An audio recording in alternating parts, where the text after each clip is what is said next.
So welcome everyone. This is the No No Show, and I have Andy Imparato, a colleague of mine from on the State Council on Developmental Disabilities, an amazing human being. So I'm excited for you to come onto the show and be here with us. Thanks so much, Nicole. It's great to be here. Thanks for having me. You're welcome. Um, so so I'll get into the first question and let's see how things go. Um, Tuesday, February 20th is the last day to register to vote.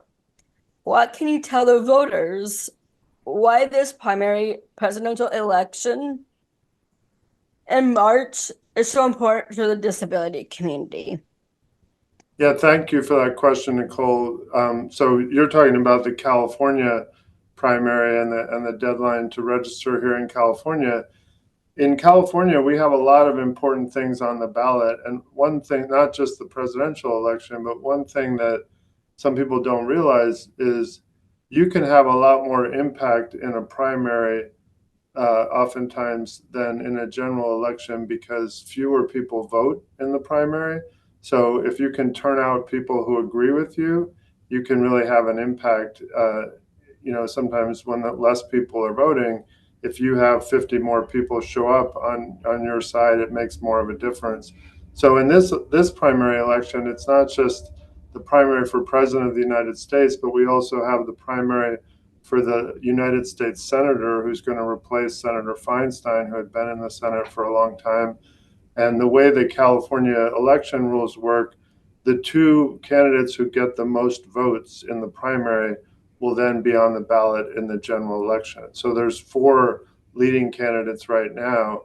The primary will narrow that down to two. And it includes three Democrats and one Republican. The former baseball player Steve Garvey, who played for the Dodgers, is the Republican. The Democrats include Adam Schiff and Katie Porter and Barbara Lee. So this primary will be important. Two of those folks will get the most votes coming out of that, and they'll be on the ballot in the general election. And who represents California in the United States Senate is important because we only have two senators to represent a huge state. So they end up having outsized influence because they have so many constituents. We have a much bigger delegation in the House because the House is proportional to the size of the population. The Senate, every state gets two votes. Um, the other big thing that's on the ballot in this primary is a Proposition 1, that would modernize the Mental Health Services Act. You may remember, Nicole, that we have a tax on wealthy people in this state that goes into providing services to people that have mental health disabilities. Our governor has worked with the state legislature to propose a bunch of changes in how that money gets distributed. And there are lots of organizations, including Disability Rights California, that are concerned that the changes may result in it being harder for people to access mental health services because some of the money now is going into housing or it's going into substance use treatment. Some of it may go into carceral solutions like involuntary care. So we're concerned about that, and that's one of the things that'll be on the ballot in March. So the bottom line is it's good to vote in the primaries because your vote matters more because fewer people vote. And it's important to know the deadline for registration. So thank you for bringing up the February 20th deadline in California. The disability community in California is a huge community. We're, depending on how you define disability, we're a fifth of the population or a quarter of the population. So we're kind of the sleeping giant of the electorate. And if we all vote, and if we vote in primaries, we can have a huge impact, not just those of us with disabilities, but also our families. Thank you for that question and going in depth about it. It's good information to have out. Um, Tell us a little bit more about your past career in Washington, D.C. and how it shaped or influenced your current career and your goals. Yeah, thank you, Nicole. So I grew up in Southern California went to law school in Northern California, and then started my career in Boston. And in 1993, I moved to Washington, D.C. to work for Senator Tom Harkin, who's from Iowa.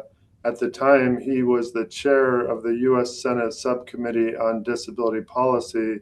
And 3 years earlier, he had been the lead Democrat on the Americans with Disabilities Act. So it was an exciting time for me to come to Washington. It was a great opportunity to work for Senator Harkin and his staff director, Bobby Silverstein, who had done all the work on the Americans with Disabilities Act. And it was the beginning of the Clinton administration. So we were working on healthcare reform and other national priorities that came out of that election. Um, I ended up being in Washington for 26 years. I worked in different parts of the government, worked for the American Association of People with Disabilities and the Association of University Centers on Disabilities.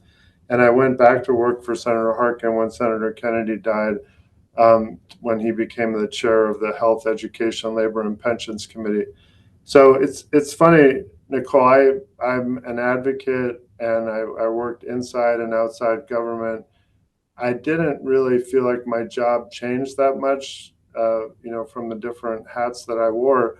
I was always trying to make good things happen in the policy realm for people with disabilities, trying to lift up advocates, help them understand the policy process, and see where there was opportunity to move forward and ways to bring the community together around issues that we all shared. When I worked for Senator Harkin the first time, my staff director told me that our job in the Disability Policy Subcommittee, he said we have three priorities: keep the disability community together, keep the disability community together, and keep the disability community together. So that was kind of the way I was trained. Look for things that bring folks together and work hard to have a united coalition working on issues wherever possible. I know, Nicole, that you are a huge advocate for the LGBT community and for diversity and equity. Um, One of the things that I did in Washington that I really enjoyed is I got to serve on the executive committee of the Leadership Conference on Civil Rights. And that was a broad coalition that brought together leaders from all the different major civil rights organizations. So for me, as the head of the American Association of People with Disabilities, it's a great chance to get to know those folks and work with them on issues like judicial nominations, education, healthcare, employment, lots of cross-cutting issues that affected all of our communities. So bottom line is, had a great experience in Washington, really blessed, and came back to California in part because my children were both out here when we moved out here. My wife and I moved out here, and in part because I felt like at this stage in my career it'd be good to come back to my home state and try to help California be the best state in the country for people with disabilities. And that really is why I'm here. I want to help the state do better. I want to help the state understand what leadership looks like, what outcomes matter for people with disabilities, and help us, develop an agenda and implement an agenda to get better outcomes. Thank you. That's really good, informative information. So thank you so much. What inspired you to develop your career for advocating for human rights for people with disabilities and their families? Yeah, thanks for that.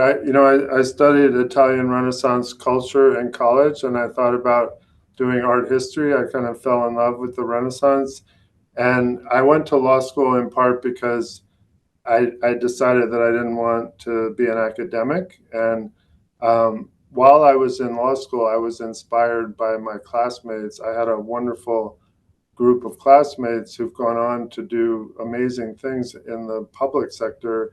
So I was inspired to do public interest law, do social justice work.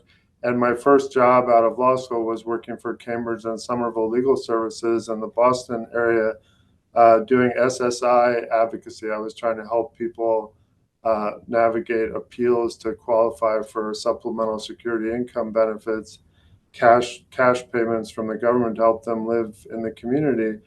And that was really my introduction to disability. And during my last semester of law school, I had my first serious episode of depression. I ended up getting diagnosed with bipolar disorder.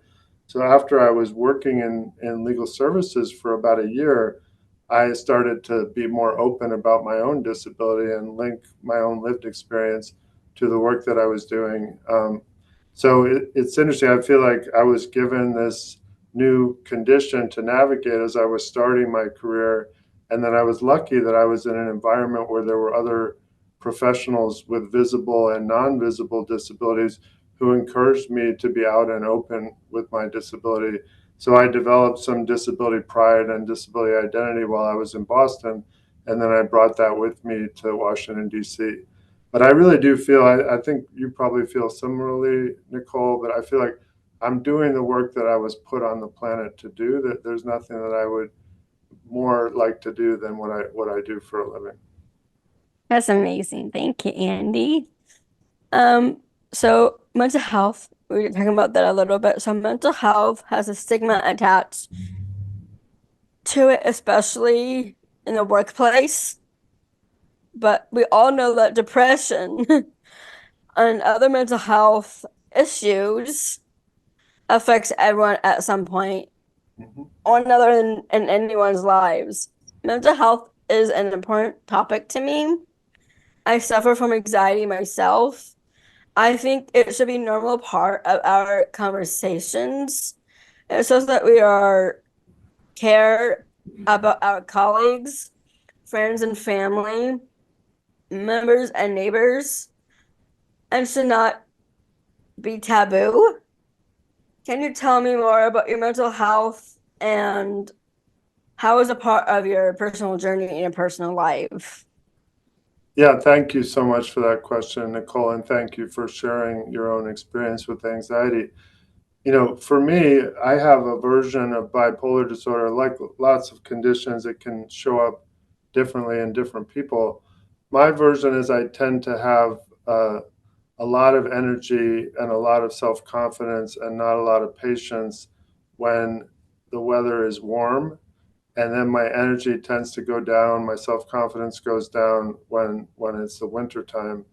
And it's a pattern that has been with me, now for a long time, since the early 90s. Um, I think one of the most powerful things for me working in the disability field was learning about the idea that disability is a natural part of the human experience. So, as you said, Nicole, depression, anxiety, these things are natural parts of the human experience.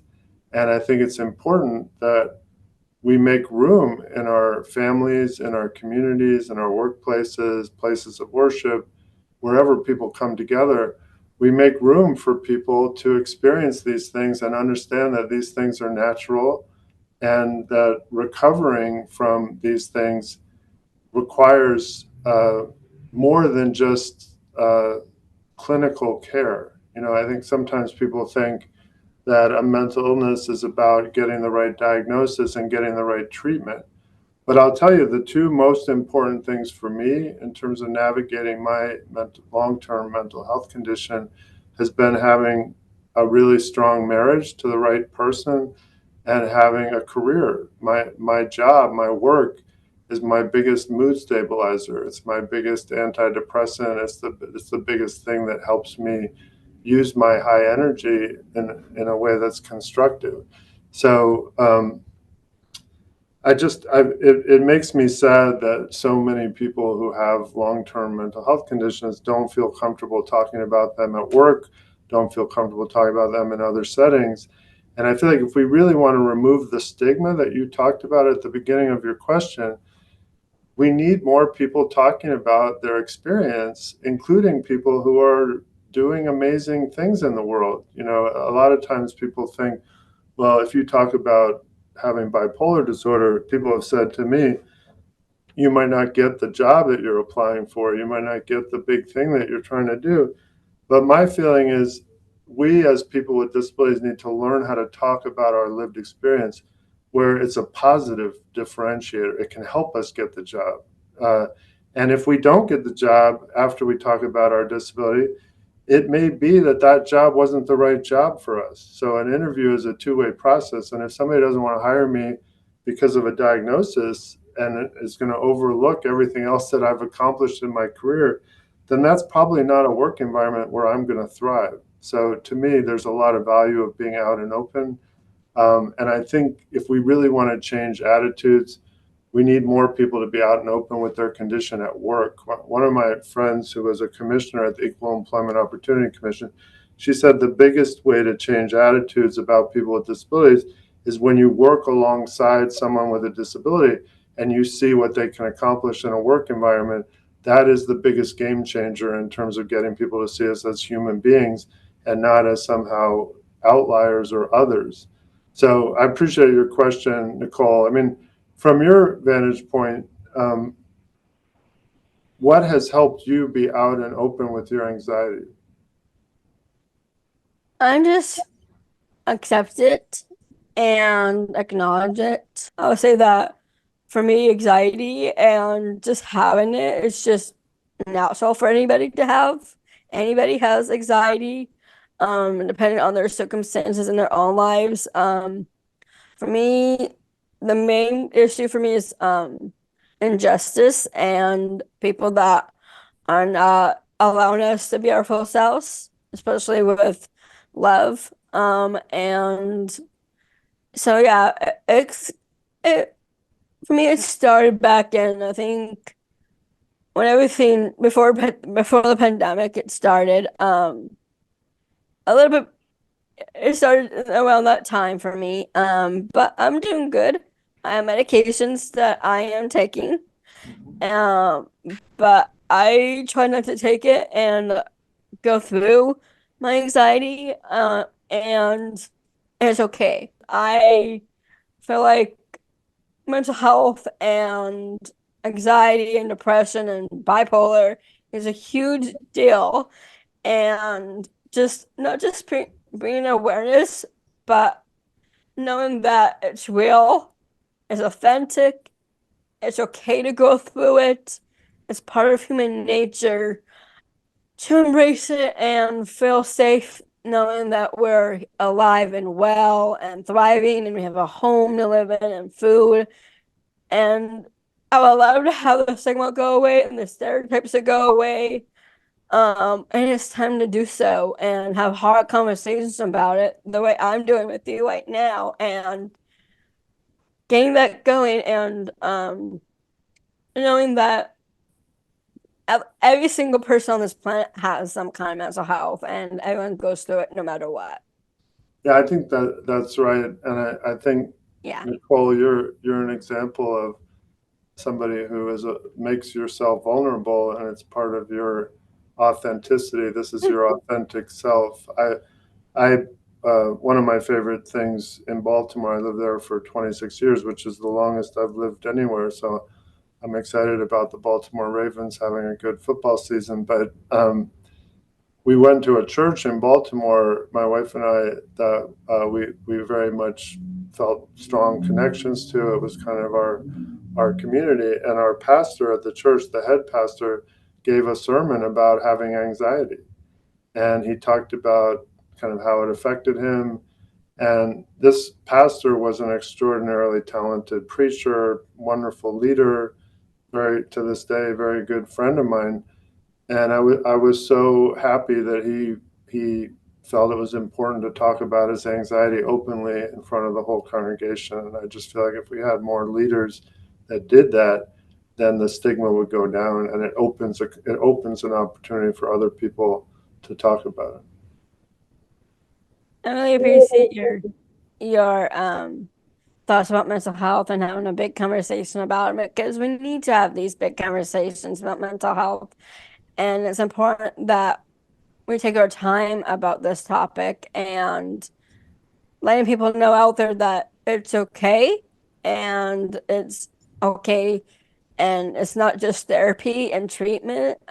There's other ways to overcome mental health and like not have it make sure we have a more conversation and own it and enjoying the process of having a mental health. So I'm gonna have a little bit of fun with you now and do some rapid fire questions. So let's have some fun a little bit. How do you think about that? Sounds good. If you aren't doing the career you have now, what other career would you be doing? I love food. So if I wasn't doing what I'm doing now, I would do something connected to food. I don't know if it would be farming or having a restaurant or, having an export import business, but I love good ingredients. I love experiencing different food. I feel like the two reasons to travel, and I love traveling, are the people and the food. So doing something where I could experience food and connect with people would be fun for me, whether it was disability related or not. But I would probably figure out a way to link disability. That's cool. What advice, what is the best advice someone has given you? My brother, who also has bipolar disorder, he encouraged me early in my experience to view the depression as a time to kind of not start a bunch of new things, but try to keep things moving and then wait till I have the high energy to start new things. And he also encouraged me to not waste my high energy on things that didn't matter, but try to focus the energy on things that mattered. And that advice has stood me well, as I've navigated my ups and downs. That's amazing. Um, who has influenced you in your life? A big influence for me was Justin Dart. Justin was an important disability leader who used a wheelchair, was on the stage with President Bush when he signed the Americans with Disabilities Act. Justin also had depression that he was open about. But the big influence that he had on me is Cornell West says in order to lead people, you have to love people. And of all the leaders that I've worked with, Justin was the one who lived that most consistently. Every time you had a phone conversation with Justin, at the end of it, he said, I love you. Every time he gave a speech to any audience, he told them he loved them at the end of the speech, and he meant it. Justin had the capacity to love people. He saw value in all people. That's a hard standard to live up to, but I'm definitely inspired by that, and I think it's important for leaders to find a way to love all the people that are working with them.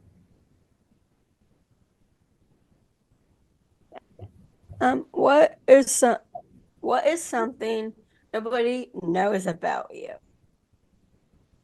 Well, a lot of people don't know that my mother was the fashion and beauty editor of the LA Times. So I grew up in Los Angeles with a lot of fashion people coming to my house for dinner. My mother's from Nebraska, so she would make fried chicken and mashed potatoes, and these designers from Europe would love it because it was authentic American food. So I grew up in an interesting household, a lot of interesting people. We had designers, psychics, numerologists come over. I like to just sit as a kid and listen to the adults talk. I think my father sometimes called me an old soul, but I always enjoyed being around adults as a kid. And we had a lot of interesting adults come over to our house for dinner. So the last question is, since this is the no-no show, I'd like to ask you what is a big no-no in our modern society? And yeah. Yeah, I mean, I've thought about that. I think we live in an increasingly divided uh, environment where some people have their own television shows that they watch, their own kind of blogs that they read, their own ways that they get information. Other people have others, and those media sources seem to reinforce our differences. So I think one of the no-nos is actually talking to somebody that doesn't agree with you. I had an opportunity to ride on a plane last year with a Trump supporter, and I'm not a Trump supporter, and some would say, "Oh, don't talk to the Trump supporter because you're just going to end up fighting." But we had a really deep, interesting conversation, and I learned a lot. I think she learned a lot. She was very religious, and she had never met somebody who was very religious and was also liberal. So I think it was kind of an eye opener for both of us. And I feel like our country needs to heal, and we need to come together, and we need to be brave enough to talk to people who don't agree with us and really try to figure out what gives them their worldview, and are there things that we do agree on? And if you talk to somebody long enough, I think you will find, places of commonality and human connection. That's amazing. Thank you for letting me do that with you, and I appreciate you for coming on to the No No Show. And hopefully we can see each other soon. Sounds good. Thanks for your leadership and thanks for having me. You're welcome.